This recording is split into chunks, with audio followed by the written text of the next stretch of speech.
नमस्कार दोस्तों। कहा जाता है कि छोटी सोच और पैर की मोच कभी आदमी को आगे नहीं बढ़ने देती। आदमी अपनी छोटी सोच की वजह से खुद बार बार अपमानित होता है और इसीलिए आदमी को हमेशा बड़ा सोचना चाहिए, अच्छा सोचना चाहिए, बेहतर सोचना चाहिए।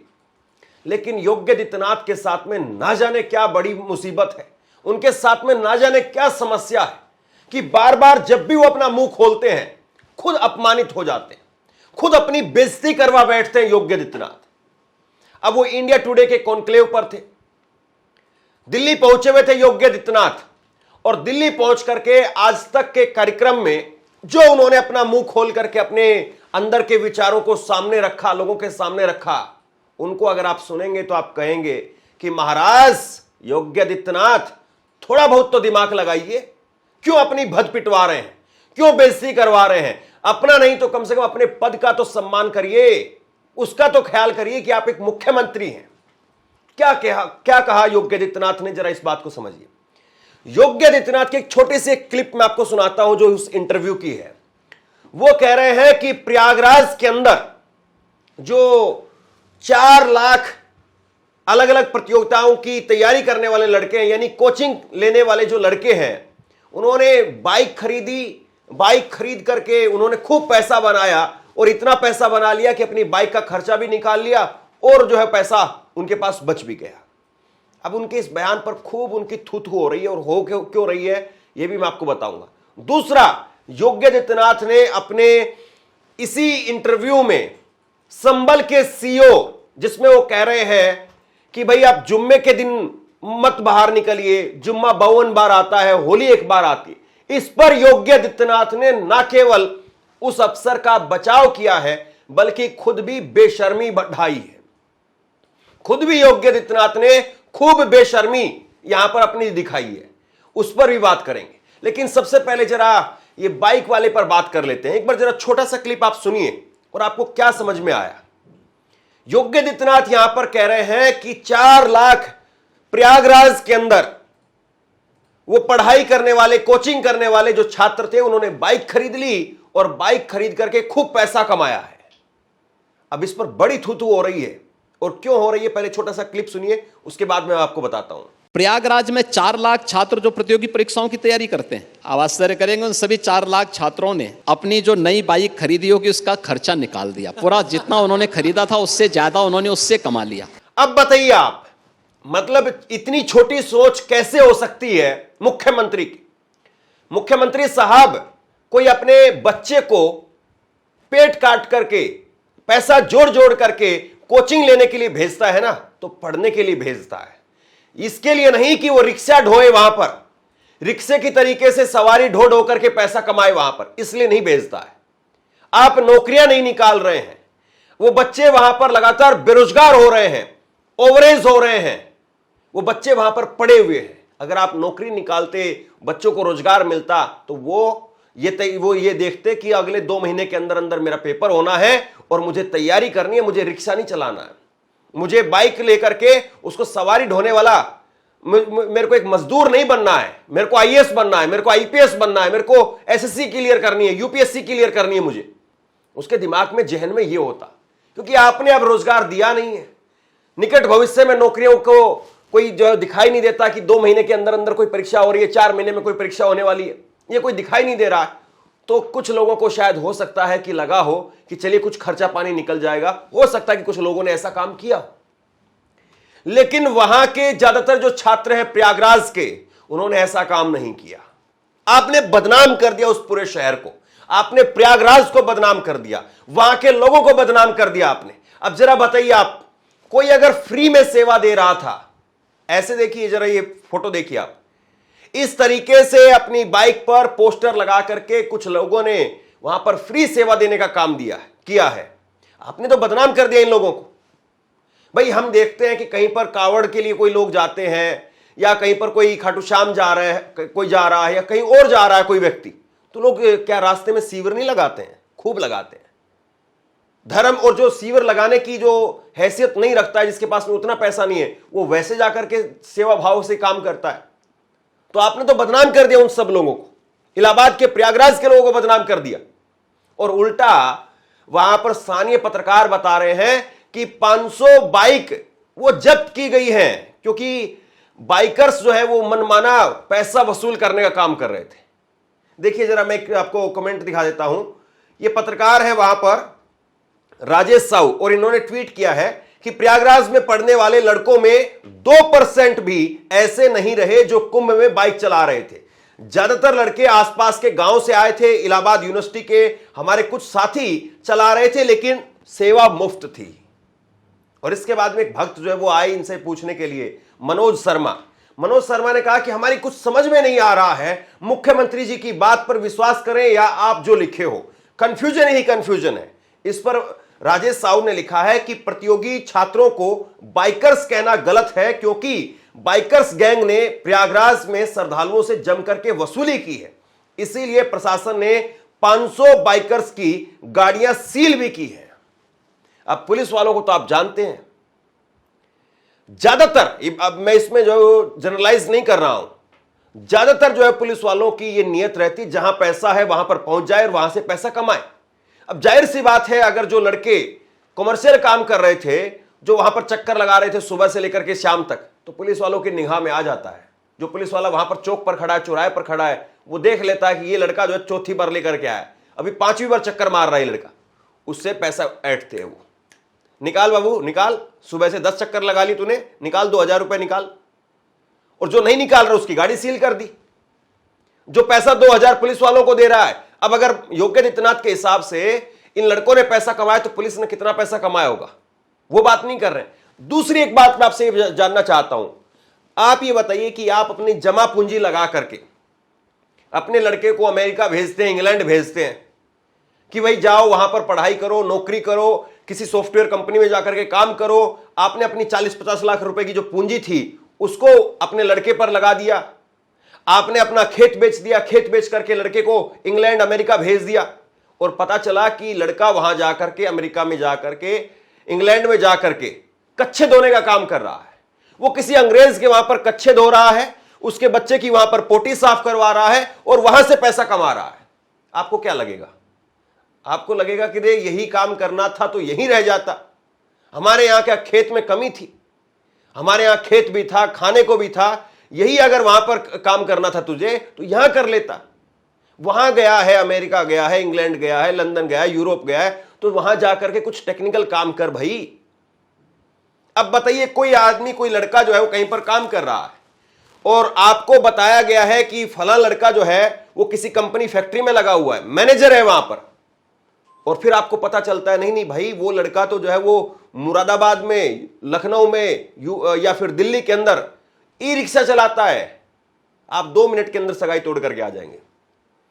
होता है ना ऐसा कि हम लोग सगाई करते हैं, पूछते हैं लड़का क्या करता है, लड़का फला कंपनी में मैनेजर है, फला कंपनी में सुपरवाइजर है, और फिर जो है वो आपको अगर लड़के की वीडियो मिल जाए कि लड़का तो ई रिक्शा चलाता है दिल्ली में, वो कहीं पर कोई मैनेजर नहीं है, तो आप क्या करेंगे? 2 मिनट में सगाई तोड़ देंगे। अगर जो लड़कों के बारे में वहां पर कह रहे हैं योग्यादित्यनाथ कि 4 लाख लड़के वहां पर रहते हैं, सबको मतलब वहां पर घेर लिया कि 4 लाख के 4 लाख, सबको बदनाम कर दिया आपने। मतलब क्या मुख्यमंत्री हैं आप, क्या सोच है आपकी? थोड़ी तो बड़ी सोच होनी चाहिए ना। आप मुख्यमंत्री हैं, देश को, समाज को एक बड़ा आईना दिखाइए आप कि नहीं देखिए हम ये काम कर सकते हैं। आप क्या सोच लेकर के घूम रहे हैं? कमाल की बात है ना, ये मुख्यमंत्री की सोच है। आपने वहां पर सही काम करने वालों को भी बदनाम कर दिया। अब जैसे मान लीजिए कि कोई लड़का आईएएस की तैयारी कर रहा है और वो लड़का हो सकता है कि पार्ट टाइम में एसएससी के लड़कों को कोचिंग खुद से दे रहा हो, वहां से कुछ पैसा कमा रहा होगा। अब उसको भी बदनाम कर दिया, उसका पैसा भी उसके घर वाले देखेंगे तो कहेंगे कि ऐसा तो नहीं तूने भी रिक्शा चलाई हो और रिक्शा चला करके पैसा कमा करके लाया हो। बहुत सारे माँ बाप अपने बच्चों को पीजी में रखते हैं, उनकी वहां पर मेड लगा करके देते हैं कि तुमको झाड़ू पोछा नहीं करना है, तुमको खाना नहीं बनाना है, कुछ नहीं करना, तुमको सिर्फ पढ़ाई करनी है, पैसा मैं दूंगा, चाहे मैं कहीं से पैसा लेकर के आऊं। और आप क्या कर रहे हैं?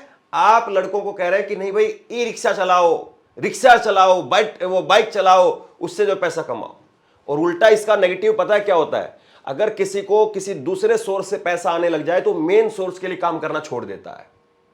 अगर मान लीजिए कि कोई भी आदमी, अगर वो कोई कंपनी में काम कर रहा है, सुपरवाइजर का काम कर रहा है, उसको 12,000 15,000 रुपए मिल रहा है, और अगर वो रिक्शा चला करके 25-30 हजार रुपए कमा रहा है, तो कभी भी वो सुपरवाइजर की नौकरी में आगे बढ़ने की नहीं सोचेगा।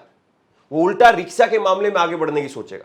उसको लगेगा नहीं, वहां पर 12-15 हजार रुपए मिल रहे हैं, पूरा दिन झक मारने के बाद में, 8-9 घंटे काम करने के बाद में यहां पर मुझे 30 हजार रुपए मिल जाते हैं, मैं ये काम करता हूं।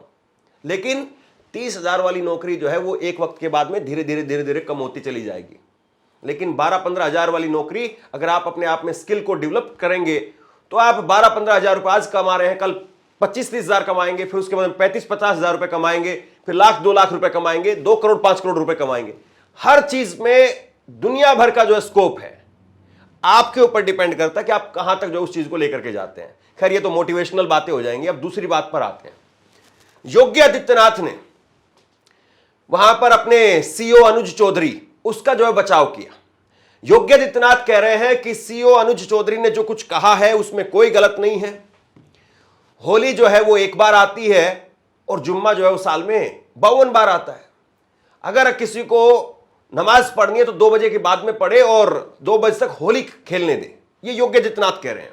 जुमे की नमाज हर शुक्रवार के दिन होती है। होली वर्ष में एक बार होती है। 14 मार्च को होली है। 2 बजे तक होली खेलने दो, 2 बजे के बाद आप जुमे की नमाज पढ़ना। अब कायदे से ये मुख्यमंत्री की भाषा नहीं होनी चाहिए, क्योंकि मुख्यमंत्री का काम ये है कि नहीं, होली जो व्यक्ति खेलना चाहता है वो होली खेले, पूरे दिन खेले, 2 बजे तक क्यों खेले, शाम तक खेले।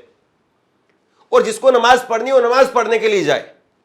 हम दोनों को सुरक्षा देंगे, हम दोनों के लिए काम करेंगे। मुख्यमंत्री एक धर्म का नहीं होता है कि एक धर्म के लोगों को कह दे कि अपना। और इसके बाद में तो मुख्यमंत्री क्या कह रहे हैं, सुन लीजिए। मुख्यमंत्री कह रहे हैं कि 52 बार आती है जुम्मा, तो हर सप्ताह आता है, उसको आप स्थगित भी कर सकते हैं, स्किप भी कर सकते हैं कि इस बार पढ़ लिया जुम्मे की नमाज, या अगली बार नहीं पढ़ेंगे, उससे अगली बार पढ़ लेंगे। ये मुख्यमंत्री कह रहे हैं कि अपने घर में रहिए, स्थगित भी तो कर सकते हैं आप। ऐसे तो होली भी स्थगित हो सकती है, दिवाली भी स्थगित हो सकती है। बताइए, हमारे जो जवान हैं, कहीं पर कोई नौकरी कर रहा है, वो स्थगित करते हैं या नहीं करते हैं? बिल्कुल करते हैं। अगर मेरी ड्यूटी है, होली के दिन लगी हुई है, मैं जाऊंगा, ड्यूटी करूंगा, सुबह सुबह जल्दी निकलूंगा उल्टा मैं। तो ये कैसी भाषा और किस तरह की सोच है मुख्यमंत्री की, सुनिए। होली साल में एक बार में पड़ती है और जुमे की नमाज तो हर सप्ताह पढ़नी है। स्थगित भी हो सकती है, कोई बाध्यकारी तो है नहीं। लेकिन अगर कोई व्यक्ति पढ़ना ही चाहता है तो अपने घर में पढ़ सकता है। आवश्यक नहीं कि वह व्यक्ति मस्जिद में ही जाए। या तो जाना है तो फिर रंग से परहेज न करें। और इसके बाद में उन्होंने अपने सीईओ का बचाव किया, उस पुलिस अधिकारी अनुज चौधरी का बचाव किया। मुख्यमंत्री कह रहे हैं कि भाई वो पहलवान आदमी है, पहलवान आदमी अगर कुछ बात बोल देता है तो उसकी बात का बुरा लोगों को लग जाता है, लेकिन सच्चाई है, सच्चाई को स्वीकार करना चाहिए। मुख्यमंत्री जी, वो पहलवान था, आज वो पुलिस का अफसर है। आज उस पर सरकार ने खर्चा किया है, पुलिस ने उसको ट्रेनिंग दी है बाकायदा, तब जाकर के वो अफसर बना है। आज वो पहलवान नहीं है। और दूसरी बात ये है, आप पहलवानों को भी क्यों बदनाम कर रहे हैं? मतलब आप जब कोई बात कहते हैं तो मुख्यमंत्री जी, आप में इतनी समझ जरूर होनी चाहिए कि आप चीजों को जनरलाइज ना करें कि सारी कौम को, सारे पैसे को बदनाम कर दे। अब सारे पहलवानों को आपने बदनाम कर दिया कि सारे पहलवान जो वैसे ही होते हैं क्या, क्यों कुछ भी बोल देंगे। ये जो चौक चौराहे वाली बातें होती है ना, ये चौक चौराहे तक रहने दीजिए। आप मुख्यमंत्री हैं, मुख्यमंत्री का काम कीजिए। और मुख्यमंत्री क्या कर रहे हैं? मुख्यमंत्री कह रहे हैं कि नहीं, वो पहलवान आदमी है, इसीलिए सबको उसकी बातों का बुरा लग गया, जो सच्चाई उसको स्वीकार करिए। मतलब ये तो वही बात हो गई जैसे हम लोग चौक चौराहे पर खड़े होकर के पहलवानों को बदनाम कर देते हैं कि भाई ये तो मोटी बुद्धि के आदमी होते हैं। तो ये बात जो है चौक चौराहे की बात होती है, वहां पर भी सभ्य आदमी कोई नहीं बोलता है। क्या सारे पहलवान मोटी बुद्धि के होते हैं? नहीं होते हैं भाई।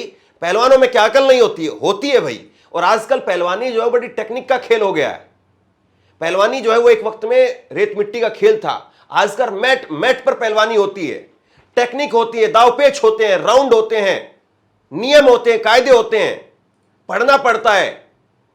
और आजकल कोच जो है वो भी दूसरे मुल्क के होते हैं, तो अंग्रेजी भाषा बोलते हैं। पढ़ा लिखा पहलवान है आज के वक्त में। आप तो पहलवानों को बदनाम कर रहे हैं। पता नहीं कैसी सोच है। जैसे मतलब कोई लोग कह देता है कि ये औरतों की बुद्धि जो है वो घुटने में होती है। ये बात कैसे कोई आदमी जो है उस स्टेज पर बोल देगा? जैसे कई लोग कह देते हैं कि भाई वो पापा की परी गाड़ी लेकर के आ रही है, साइड हो जाओ वरना मार देगी, उड़ा देगी। अरे उन लोगों को पता ही नहीं है कि औरतें जो है वो चांद पर चली गई है। ये जो सोच है ना, ये टपरी वाली सोच, वो नहीं होनी चाहिए। आदमी को बड़ा सोचना चाहिए। और ये स्टीरियोटाइप कि नहीं महिला है तो ऐसी है, पहलवान है तो ऐसा है, कमाल की बात है। और पुलिस अधिकारी ने यही बात समझाई। और ठीक है, जो हमारा वो पुलिस अधिकारी है वो पहलवान रहा है, अर्जुन अवार्डी रहा है, ओलंपियन है, पूर्व ओलंपियन है। पहलवानी की तरह बोलेगा तो थोड़ा कुछ लोगों को बुरा लगता है, लेकिन सच है, उस सच्चाई को स्वीकार करना चाहिए। और दूसरी बड़ी बात यह है, मुख्यमंत्री को जिस अफसर को जाकर के डांट लगानी चाहिए थी, या यूं कहना चाहिए था कि उसको मैंने वो बयान देखा नहीं है, मतलब कम से कम उसको नजरअंदाज करना चाहिए था। वो वहां खड़े होकर उसकी प्रशंसा कर रहे हैं। ये कमाल की बात है। आप प्रशंसा कैसे कर सकते हैं? वो गैर कानूनी बात बोल रहा है। आपका जो अधिकारी है, आपका जो पुलिस वाला है, वो गैर कानूनी बात बोल रहा है। कानून ये नहीं कहता है कि हम एक धर्म के लिए बोलेंगे, एक धर्म के लिए चलेंगे, बिल्कुल नहीं। हिंदू है तो भी उसी के लिए उतना ही होगा, मुसलमान है तो भी उसके लिए उतना ही होगा, सिख है तो भी, ईसाई है तो भी, जो भी है धर्म, उस धर्म से कोई मैटर नहीं करता है, आदमी मैटर करता है। कोई भी आदमी इस देश का नागरिक है, उसके साथ में समान व्यवहार किया जाएगा। लेकिन खैर, ना तो मुख्यमंत्री के जो सलाहकार हैं वो अच्छे हैं, ना मुख्यमंत्री जी की जो सोच है वो बड़ी दिखाई दे रही है। मैं दुर्भाग्य से इस बात को कह रहा हूं। और अगर मुख्यमंत्री जी आपको मेरी बात से गलती ठेस लगे, मतलब आपको लगे कि मैंने गलत बात बोल दी, तो मैं माफी मांग लेता हूं आपसे, क्योंकि मैं थोड़ा सा सोचता हूं कि आदमी को जरूर संस्कार वाली बात करनी चाहिए। अगर आपको लग रहा है कि मैं ज्यादा बोल रहा हूं, मैं माफी मांग लेता हूं आपसे। लेकिन ये मुझे नहीं लगता है कि एक ऊंचे पद पर बैठे हुए व्यक्ति को यह सोच जो है वो शोभा देती है। अब देखिए, अब हाल में ही 2 खबरें मैंने आपको दिखाई थी। मुख्यमंत्री जी ने विधानसभा में खड़े होकर के कह दिया, और बाकायदा स्क्रिप्ट पढ़ते हुए, मतलब जिसने भी दिया था तो पन्ना लिख करके दिया था, और अभी तक मुख्यमंत्री उस अधिकारी पर कार्रवाई नहीं कर पाए जिसने उनका भाषण लिख करके दिया था। मुख्यमंत्री ने खड़े होकर के कह दिया, और बाकायदा उसको ट्वीट भी किया गया बाद में यह ट्वीट किया 4 मार्च को कि एक नाविक परिवार ने महाकुंभ 2025 में प्रयागराज में 45 दिनों में 30 करोड़ रुपए की कमाई की, और पूरा लेखा जोखा बताया कि एक नाविक परिवार है, 130 नौकाएं हैं, 50,000 रुपए की कमाई की है, एक नाव ने 45 दिन में करीब 23 लाख रुपए कमाए, और महाकुंभ में 30 करोड़ रुपए इस पूरे परिवार ने कमा लिए। इस तरह की बातें जो है वो उस विधानसभा में खड़े होकर के मुख्यमंत्री कर रहे हैं। मैं एक नाविक परिवार की एक सक्सेस स्टोरी यहां पे बता रहा हूं। ये नाविक परिवार जिनके पास 130 नौकाएं थी, 45 दिनों की अवधि में इन लोगों ने शुद्ध बचत की है 30 करोड़ रुपए की। और जबकि सच्चाई क्या है? सच्चाई यह है कि ये पिंटू मेहरा जिसकी बात कर रहे थे, वो एक हिस्ट्री शीटर है। वो खुद एक गैंगस्टर है, उसका पिताजी गैंगस्टर है, उसके भाई गैंगस्टर हैं, उसका परिवार जो है वो गैर कानूनी कामों के अंदर लिप्त रहा है, उसकी मां वो एक बिजली विभाग के अंदर ठेकेदार एक तरीके से। भाई अब बताइए आप, जैसे मान लीजिए कि मैं किसान हूं और मेरे पिताजी किसान, और मान लीजिए कि अगर मैं आज डकैत बन जाऊं और डकैत बन करके मैं करोड़ों रुपए की संपत्ति अर्ज कर लूं, तो क्या मैं ये कहूंगा या मेरे पिताजी ये कहेंगे कि देखो हम किसान, हमने इतना पैसा कमाया? नहीं भाई, हमने डकैती करके वो पैसा कमाया। मैं अपना उदाहरण दे रहा हूं, किसी को बुरा ना लगे इसलिए। मान लीजिए कि कोई आदमी जोहरी है, और वो आदमी जो है, वो आदमी अपना कुछ काम करता, थोड़ा बहुत पैसा कमाता है, और उसका लड़का जो है अगर वो लूटने का काम करता है, तो ये थोड़ी ना कहेंगे कि उसने सुनार ने जो है उतना काम कर लिया या उसने ज्वेलरी से इतना पैसा कमा लिया। अब मान लीजिए कि कोई आदमी जो है वो डॉक्टर है और उसका बेटा जो है वो डकैत है, तो कैसे कहेंगे आप उसको कि डॉक्टर ने इतना पैसा कमा लिया छोटी सी दुकान करके? नहीं भाई, पैसा उसके डकैत बेटे ने कमाया, डकैती से कमाया। डॉक्टर ने तो सेवा की, डॉक्टर ने अपना काम किया। तो मुख्यमंत्री जी थोड़ा सा जो अपने सलाहकार है उनको बदलिए, जो अपनी सोच है, अपना विजन है, उसको बड़ा कीजिए। शोभा नहीं देता है, अच्छा नहीं लगता है, बस अब और क्या कहें। बहुत बहुत धन्यवाद।